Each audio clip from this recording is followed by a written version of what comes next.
माननीय श्री सीपी जोशी जी।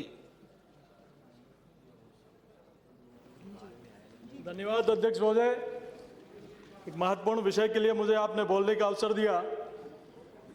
सड़क और नेशनल हाईवे तो किसी भी देश की अर्थव्यवस्था के लिए एक महत्वपूर्ण सड़क अपनी महत्वपूर्ण भूमिका निभाती है।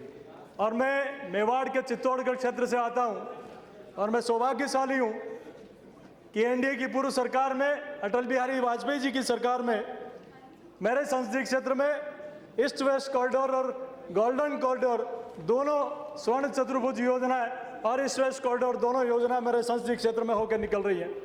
किसी भी सरकार की दूरदर्शिता यहाँ झलकती है कि 2000 में उस सरकार ने उस योजना की नींव रखी और 2004 में उस योजना को इस राष्ट्र के लिए समर्पित कर दिया। 23,000 किलोमीटर उस सरकार में नेशनल हाईवे की सड़क बनी और 18 किलोमीटर प्रतिदिन की स्पीड से वो सड़क बनी।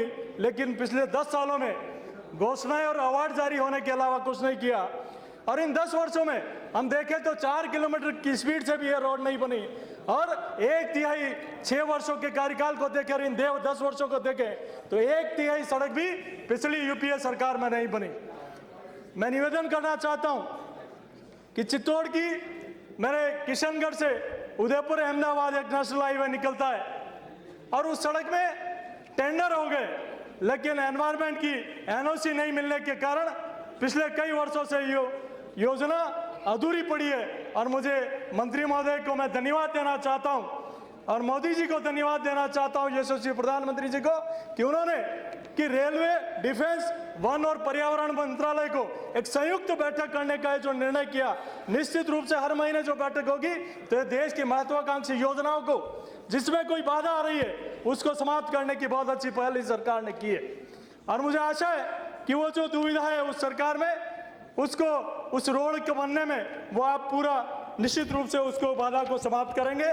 मैं निवेदन करना चाहता हूं, हमारी जयपुर दिल्ली जो रोड बना है पहले नेशनल हाईवे के पास था और उसका मेंटेनेंस नेशनल हाईवे देखता था, टोल नेशनल हाईवे वसूलता था। लेकिन 2009 में उसका टेंडर हुआ किसी प्राइवेट कंपनी को और उस कंपनी ने टोल वसूलना शुरू कर दिया, लेकिन मेंटेनेंस का जिम्मा उसके पास था।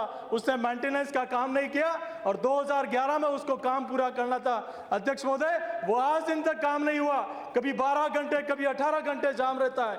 लेकिन मंत्री महोदय को मैं धन्यवाद देना चाहता हूं कि आपके मंत्री बनने के बाद आपने तुरंत संज्ञान लिया और उस रोड पर जाकर उस रोड को चालू करने का आपने जिम्मा लिया।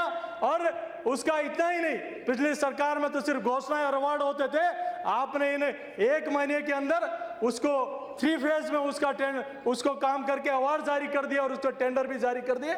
उसके लिए मैं अपनी ओर से, राजस्थान की पूरी जनता की ओर से आपका आभार प्रकट करना चाहता हूं। 2006 और 2007 में इसी सदन में उस समय के वित्त मंत्री जी ने जयपुर से दिल्ली एक एक्सप्रेसवे की घोषणा की थी, लेकिन वो योजना उस समय के राजस्थान के मुख्यमंत्री जी और मेरे ही नाम राशि के उस समय के परिवहन मंत्री जी, दोनों के बहुत अच्छे संबंध होने के कारण, मधुर संबंध थे, एक ही पार्टी के थे, लेकिन मधुर संबंधों की वजह से लैंड एक्विजिशन नहीं हो पाया।